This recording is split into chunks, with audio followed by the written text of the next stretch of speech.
あなたは今誰とぬくもりを分け合っているだろうか。授かった命にどんな敬意を払っているだろうか。孤独に生きる子猫たちのけなげな足跡、その姿に私たちはいつしか忘れかけていた生きる本質を激しく揺り動かされる。これは母親のぬくもりも名前すら知らない過酷な世界を生き抜く2匹の孤独な小さな命の物語。食を通じて心を通わせるバディと共にぬくもりを分け合い、その先にある小さな奇跡を紡ぐ孤独な心に寄り添うファンタジー。今あなたを支える温かさはどこにありますか。かつてチューリップが咲き乱れていた美しい庭園は今や無残に破壊され、壊れた荷車や錆びついたフライパンが転がる荒れ地と化していた。散乱する廃材の中から使えそうな鍋を拾い上げる。手元にあるのは泥にまみれたわずかな根菜だけだった。泥で汚れた小さな前足で子猫はきつくナイフを握りしめた。生きるということは命を糧に変えるということだ。まずい。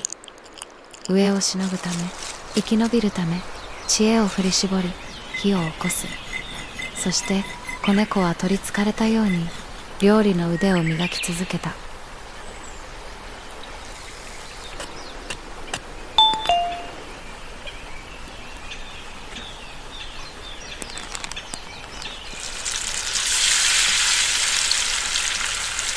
やがて炎との適切な距離を覚えた子猫は小さな空き缶の器にホクホクとした黄金色の料理を完成させる。一口かじる。口いっぱいに広がる温かさは絶望の底で知恵を振り絞り、自らの手で生きる場所を切り開いた者だけが許される再起の味だった。しかし咀嚼するたび立ち上る湯気の向こうに離れ離れになってしまった友の面影が揺らめく。あの日2匹が引き裂かれたあの場所へ。ねえ、どこに行ってしまったの。会いたいよ。届くはずのない問いかけを胸に、いつか巡り合うための道しるべを残して。一方その頃、泥だらけになった友はあの温和な庭先を訪れていた。どうしたの？一人なの？女性が優しく子猫に語りかける。友が悲痛な瞳を伏せる中、そこに佇む白猫だけが彼が抱える切ない心境をそっと見抜いていた。友は女性を見上げ、そして器の中の煮物へ顔を沈めた。貪るように、しかしその一つ一つを確かめるように味わう。白猫は何も聞かず何も言わず、ただその温かな前足を友の頭に添え共鳴するように撫でる。それは言葉よりも雄弁な魂の対話だった。またいつでも来てね。その言葉を背に友は振り返らず歩き出す。ぬくもりを詰め込んで孤独な物語がまた静かに動き出した。とある日、せせらぎが優しく響く川辺。子猫は愛用のナイフを丁寧に研いでいた。川面にきらめく大きなニジマスを見つけ、火を消して冷たい水へと飛び込む。しかし激しい水しぶきの中で魚は器用に身を翻し、ハントは失敗に終わってしまう。冷たい水に濡れた体を震わせながらもその瞳から光は消えていない。彼は諦める代わりに手近なペットボトルに器用な細工を施し、即席の罠を作り上げた。慣れない罠作りに張り詰めていた糸が切れたのだろう。川辺に身を横たえた彼のお腹が切なく声を上げる。その視線の先で跳ねるニジマスをカラスが鮮やかにかすめ取っていった。そんな中、天空で繰り広げられた一瞬の争奪戦の果て、視界に飛び込んできたのはあまりにも唐突な天からの贈り物。そんな、まさか夢でも見ているのだろうか。だが戸惑いは一瞬だった。友が、あるいは母が上と疲労の淵にあった。自分に授けてくれた尊いご縁なのだと直感していた。自らの命をつないでくれるこの魚に対して精一杯の敬意を払わねばならない。それは命をいただくための厳かな儀式そのものだった。巡ってきた幸運を自らの血肉に変えるべく静かに動き出す。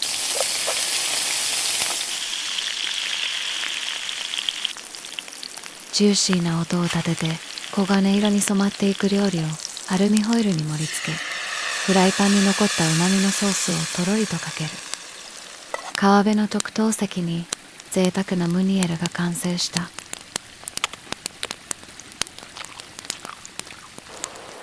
吐き出したくなるほどの違和感。生きるために受け入れなければならないのに拒んでしまうこの感覚。次の一口が怖い。これはすごくおいしい。舌先で溶ける確かな幸福。明日の食事の保証などない。母に巡り会える確証もどこにもない。それでも分かち合うぬくもりを知ってしまった小さな二つの背中は互いの呼吸を支えに前へと歩み続ける。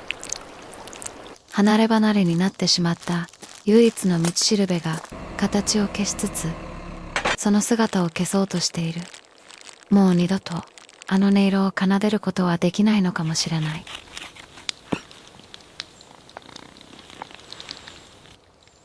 友はただ一つ、失ったぬくもりを探す。生きるための知恵は過酷な旅が彼らに授けた最高の武器だった。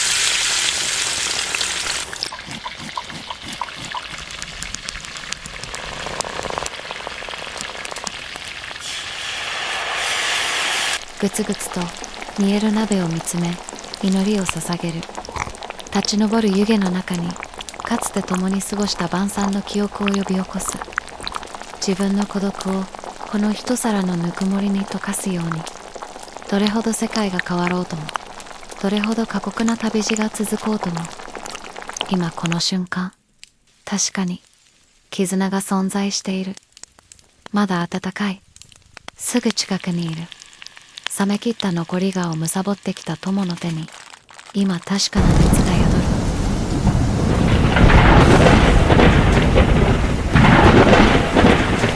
る。追いつきかけたその刹那、轟音とともに激しい雷雨が世界を閉ざした。今夜のこの温かな食事は決して消えることのない道しるべとして彼らの小さな胸に刻み込まれた。かつてと同じように寄り添い分け合い共に響かせる咀嚼音。暗闇の中に響くその音色は断たれたはずの運命の糸を再び手繰り寄せた。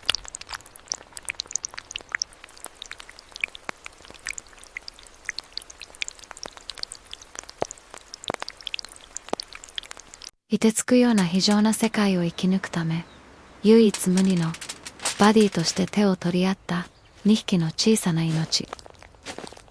友の背中にはただの荷物ではない確かなぬくもりが詰まっていた。使い古され錆びついた調理道具たちを彼らは静かに手放した。2匹が歩んできた過酷な日々を慈しみつつこれからの未来を分かち合うための新たな誓いの重みでもあった。その対価として吐き出された1枚のチケットはこの街で凍てついた心を溶かす本物のごちそうを口にするための唯一無二の招待状だった。リズミカルに胡椒を振り手際よく肉に揉み込む。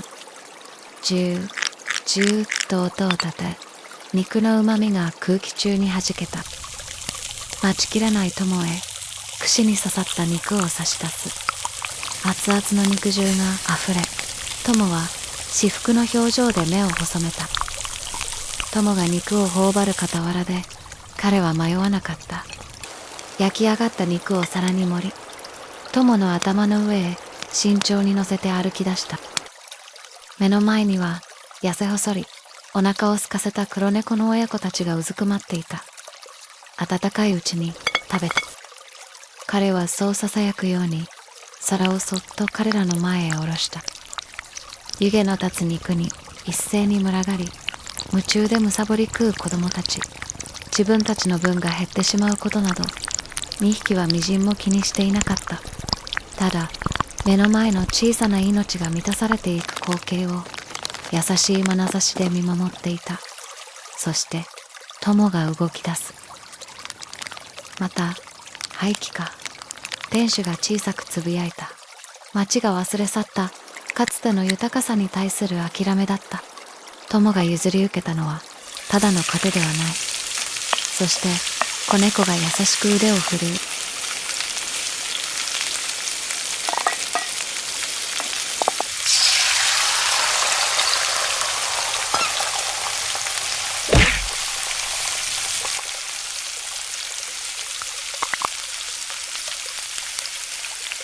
それは誰かを思うという最も温かな心だった。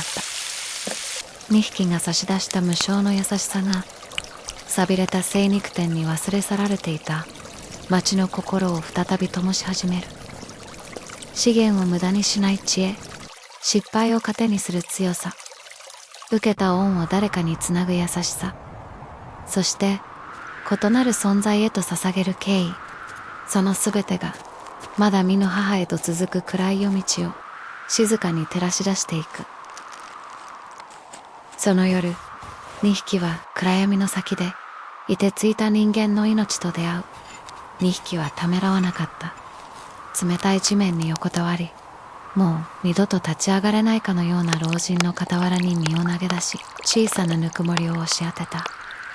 それは慈愛というよりも、もっと純粋な生存の連鎖だった。薪を組み、火を起こす。そして、迷いのない手つきでスープを煮込む。立ち上る湯気は、凍てついた空気を震わせた。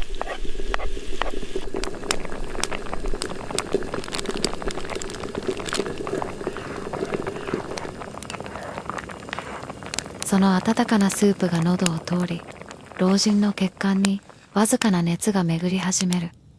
老人は震える手で2匹を抱き寄せ連れ帰る。そこは彼らにとって真の安息地だった。凍える命を救ったぬくもりが巡り巡って自分たちを包み込む。それは一夜にして起きた奇跡の連鎖の始まりだった。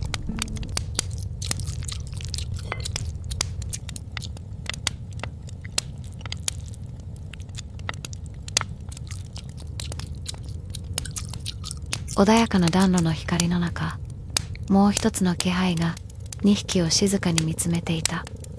そこにいたのはこの場所の主だった。主はかつて遠い日に一緒にいた猫と同じ懐かしい匂いのする彼に額縁に入った一枚の古い写真をそっと差し出した。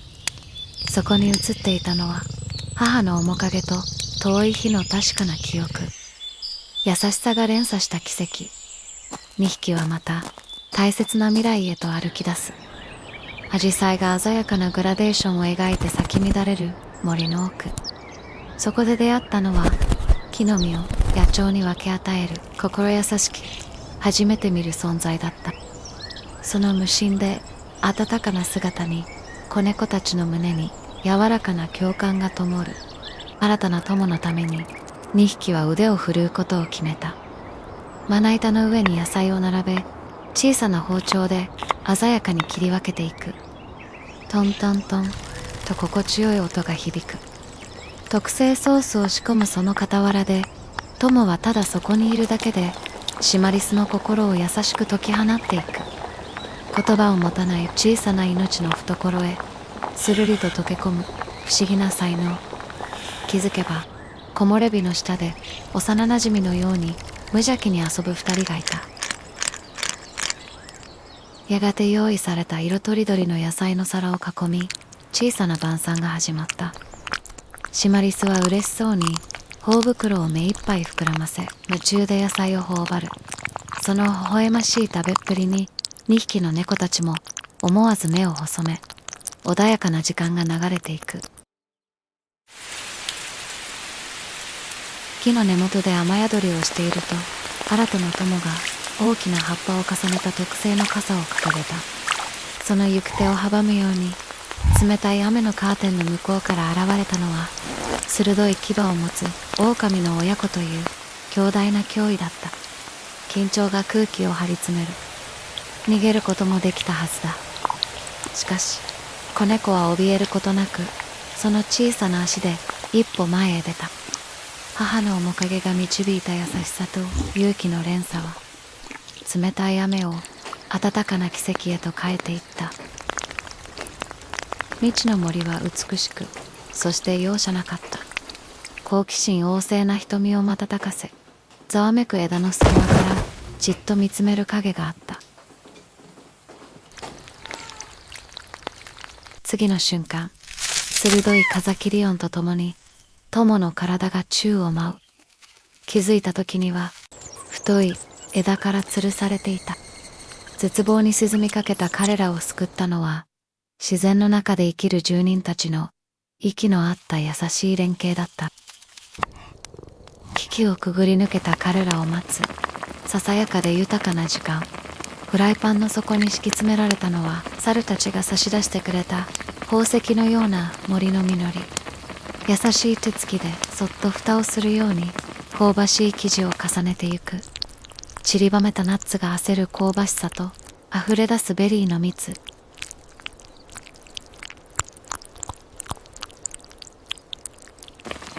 焚き火の熱に抱かれながら、夜の闇に甘い奇跡が焼き上がっていく。立ち上る甘い吐息が夜の鼻先をくすぐる。焼き上がりを待つ時間さえもどかしくて、忍ばせた小さな指先が秘密の味見にと熱い端っこをそっとかすめ取った。やがて香ばしい甘い匂いとともに熱々のフルーツパイが完成した。小さな手でパイを口に運び、幸せそうに頬を緩ませる。予期せぬ試練を超えたからこそ味わえる、世界で一番暖かくて甘い、忘れられない夜のひとときだった。昨夜の試練が嘘のように朝の空気は澄み切っていた。親猿から送られたお礼の袋。その結び目にふと指を止めた。母の記憶と同じ形。紫色に染まるラベンダーの山道に穏やかな風が吹き抜けたその瞬間、懸命に好みを頬張っているシマリスの口元からこぼれ落ちた写真が語る小さな孤独を友だけが静かに知る。一方、子猫は歩みを進めるごとに、それが母の足跡へ近づいているという確信が満ちていた。愛おしさと恋しさで胸の奥がぎゅっと締め付けられる。幾重にも重なった玉ねぎの層がまるで心に咲く大輪の花のように、ふわりと黄金色に花開いていく。その眩しさはいつかきっと母に巡り会えるという確かな希望。そして近づく母の足跡への確信。その光は今、どんな花よりも大きく小さな胸の奥で開いていた。この世界のどこかできっと同じ空を見上げている。かすかな、しかし確かな希望が冷えかけていた心の奥をそっと温めていった。誰もが心に決して言えない傷や孤独を抱えている。言葉にしなくても隣を歩く呼吸がその痛みをそっと分かち合っていると教えてくれた。失ったものの大きさを知るからこそ寄り添うぬくもりがたまらなく愛おしかった。二つの願いが一本の道となり、まだ見ぬ空へと歩む。しかし運命は容赦なく牙をむく。天が裂け、すべてを飲み込む激しい豪雨。泥の底、遠のく意識の恐怖。その絶望を切り裂き、激流を突き進む。巨大な影の力強い角と優しさで溺れる子猫をすくい上げ、友もまたその生と飛び乗った。雲の隙間から光が差し込み、展望台を優しく照らし出す約束の場所。命を救ってくれた溢れる感謝を込めて、ふっくらと焼き上がったパンケーキに手作りの赤いベリーソースをたっぷりと添える。その巨体を優しくかがめ、真心込めた贈り物を美味しそうに口にした。まさにその足元だった。ずっと探していた懐かしいぬくもりはもうすぐそこまで近づいていた。夜が深まる中、ふわりと広がる甘く優しい匂い。明日もこうして当たり前のように隣にいるという疑いもない安心感の中で、子猫は卵焼きを丁寧に巻き上げていく。その傍らでは友とシマリスが無邪気な声を響かせて、だるまさんが転んだに興じていた。土の匂いが深く優しく導いた先、引き裂かれていた小さな命が今再び愛する家族と奇跡の再会を果たす。歓喜に身を震わせ、互いの体温を確かめ合うように強く強く抱きしめ合っていた。その光景を見守る猫たちの胸に温かな波が広がる。それは切なさと優しさが溶け合う別れの晩餐だった。手渡された一つの竹筒。その結び目を見た瞬間、息が止まる。涙をこらえ、母への思いを胸に抱きしめ、彼らは新たな明日へ歩み出した。